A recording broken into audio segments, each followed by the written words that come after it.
こんにちは、相沢エミリです。今日はなんと皆様に見てもらいたいものがあります。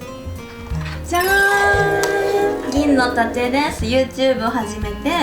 10万人登録者様いったのでいただきました。ありがとうございます。すごいよく見るやつですよね。今日はいろいろお話できたらいいなと思って話してるうちにちゃんと話せなくなったら嫌なのでまとめてきました。最後までご視聴ください。うまく喋れないんですけど伝えたいことはいっぱいあるので、そう、ちょっと最初にも言ったんですけど話すのが結構苦手でキャバクラをやってたので話すのが得意だろうとか思われがちなんですけど、キャバクラの接客って1対1の接客だったりとかその場のノリで会話を盛り上げるっていうことが主になったので、ちゃんと人前で自分の考えを伝えるというのがすごく苦手で、その喋れないっていうことに自分の中でもコンプレックスがあったりとかでそう、苦手なんです、喋るのは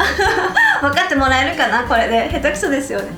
話し方教室とかあるんですけど通ったりしてみたんですけど、やっぱり苦手で3回で行かなくなってしまったり、これ自分が悪いんですけどなんですけど YouTube を始めて昔よりこれでもすごく話せるようになったので、私は本当に YouTube に感謝してるしやってよかったなっていうのが今の気持ちです。ありがとうございます。いつも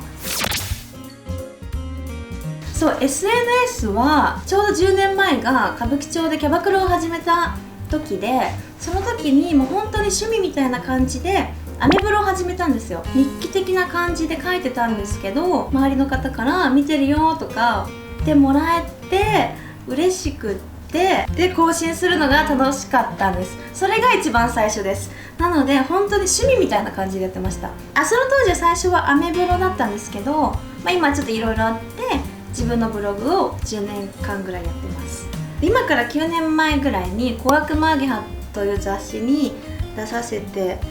もらって専属モデルをやらせてもらってたんですけど、その当時アメブロがものすごい流行っていてオフィシャルになれたんですよ、モデルさんだったら。けど私はキャバ嬢っていうのでオフィシャルになれなかったんですよ。アメーバさんのアメブロさんのイメージとか多分あったんでしょうし、当時のキャバクラのイメージって今ほどそんなにいいものでもなかったので、もう私はオフィシャルじゃダメなんだと思って、それがきっかけでそれだったら自分専用のブログを作ろうと思って作ったのが今のブログです。なのでアメブロさんのブログに通ってたら今のオフィシャルのブログはなかったので、それはそれで今となっては落としてくれてありがとうって思ってます。自分を知ってもらえる機会が少ないので、だからこそもっと頑張ってじゃあブログだけじゃなくって、Twitter もやるようになって、だからブログと Twitter が結構原点かな、私の中ではっていうのがやり始めたきっかけです。でも面白い話があって、10年ぶりなんていうんですか、10年越しにアメーバーさんからオフィシャルのどうですかってお話いただいたんですよ。そう嬉しいですよねで小悪魔アゲハって当時すごく人気があって、すごく人気だったのにそう、翼大事いきなり休館したんですよ。小悪魔アゲハ自体は人気だったんですよ。ただ会社が倒産しちゃったから小悪魔アゲハもなくなってしまって、私はもうその時にちょっと人気になっていたのでエミリア・ビズというブランド、今このお洋服やってるんですけど立ち上げたばかりの頃だったんですよ。でちょっと自分のそのお洋服の宣伝とかも小悪魔アゲハが人気だからそこで可愛いと思ってくれてる子が見てくれるっていう考えだったので、どうしようみたいな、自分が立ち上げたエミリア・ビズっていうブランドどうやって宣伝していけばいいんだろうとか恐怖、その不安がすごくかったのが7年前です。けどそこで考えたのが雑誌に頼ってたらダメだと思ったんですよ。もうなくなっちゃったものはしょうがないから、どんなに不安を感じてもじゃあブログとツイッターを自分で発信してみようと思って考えて更新していったら、なんと小悪魔アゲハに出てる時よりもアクセスが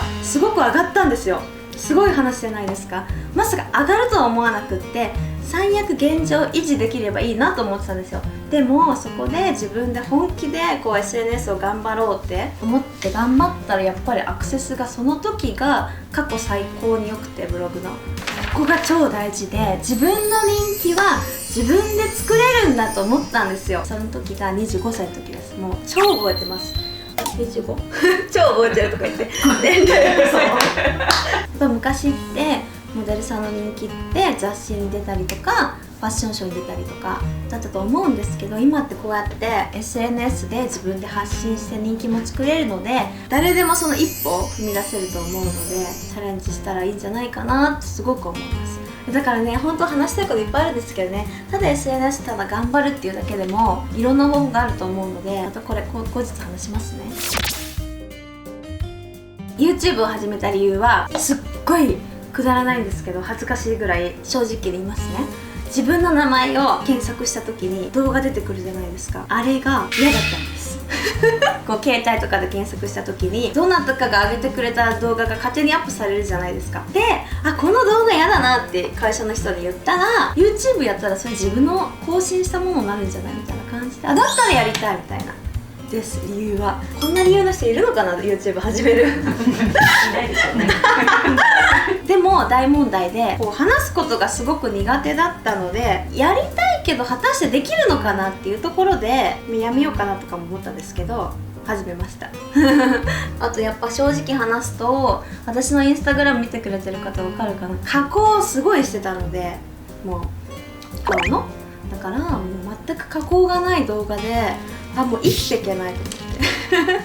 それも恥ずかしかったかな。でもこうやってすごい苦手だなと思いながらもやってみて、金の盾ももらえたりしたので、きっかけはそういうきっかけで始めたんですけど、やってよかったなとは本当に思います。いくらね、こうお気に入りの動画にしたいからって始めたからといって見てくれたりとかコメントくれてる方がいなかったら、もう絶対続いてなかったと思うので、もうそこはもう皆様に感謝です。ありがとうございます。1個めちゃめちゃあるんです。ものすごく気をつけてることがあって、ネガティブなことを言わないっていうのだけはもうすごく気をつけてます。頑張ってる人とか尊敬する人とかからネガティブな言葉って聞きたくないかなって、私はあんまりこう SNS で聞きたいと思わないので、こうなりたい自分になりたいじゃないですけどっていうのを大事にしていて書かないようにしてます。もうこれはこれね、これすごい面白くって、 SNS だとネガティブな発言は何倍も反応されるらしいですよ。でも確かにそうじゃないですか。考えてみたら、私頑張ってますとかよりかは、仕事行きたくない、休みたい、こんな会社辞めたいとかっていうのは分かる、共感ってなると思うんです。なのでだからこそそれを書いてしまうと、ネガティブなことをついつい書いてしまう癖がついちゃうじゃないですけど、反応されるから。でそれが続いてしまうと、そういう人になってしまうかなと思っちゃうので、だから書かないっていうのもあります。あえて人それぞれですけどね。でも本当に書かないっていうか言わないだけで本当にいっぱいあるんですよ。もうそれこそエンリケちゃんのドッキリで、あれエンリケちゃんこう仕事辞めたいんだけどっていうドッキリだったんですけど、それにそのまま、いや私もあるよみたいな、辞めたいと思ってるよみたいな、本当普通に話しちゃうぐらいやっぱあるんですよ、そういう気持ちは。なんですけど、それってきっとみんな誰でもあると思うので SNS では書かないようにしてます。それは気をつけてます。頑張る秘訣はね、ですね、なんでって言われたらないんですけど、頑張ってみた結果全てが良かったんですよ。もうほんとそれだけ。そのスタートは最悪ですよ。もう何も頑張りたくもないです。頑張るって意味もわからない、別にこのままでもいいとか、今と真逆だったんですけど、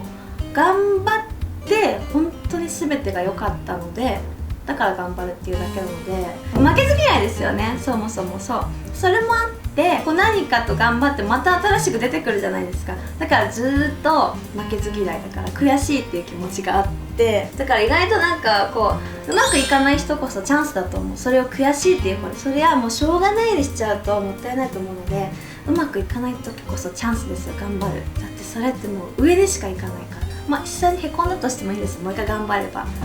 その時よりは成長したなって後から思えるので、どんな状況からでも頑張ったら変われるので、何もなくてダメだったっていう自分もあるし、頑張って良くなった自分も自分だしっていうのが分かるからこそ、何があっても頑張るんですけど、こればっかりは経験しないとやっぱ分かんないと思うので、頑張ってほしいです。本当に何でもいいと思うので。あと毎日頑張るって結構大変だし、頑張ったからって必ず良い結果が出るわけでもないし、むしろ頑張っても結果が出ないことのほとんどなんですけど、その頑張るっていう過程が大事なので、そこで努力したっていうことが自信になって、自分の経験になってっていう風にやっぱ人間ってそこの頑張る努力をしたことが大事だと思うので、結果は別にこれきれい事じゃないですけど、どうでもいいんですよ。うまくいかないかもしれないけど諦めないでほしい。で爪引っかかった、腸に引っかかった。すごく熱弁したら腸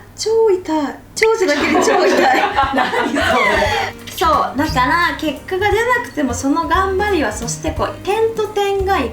つかこうビヨーンとつながる日が来るので、人生はこうです。自分はここまでやりたかったけどここまでしかできなかったの、この点もいつか役に立つのでいいんです。それで頑張ったことのこの努力が大事なんで、それ努力が大事と言いつつここの点もいつか大事になるので、とりあえず頑張った方がいいんですよ。人生大丈夫、どんな状況からでも頑張れるので大丈夫ですっていうのが頑張る秘訣かな。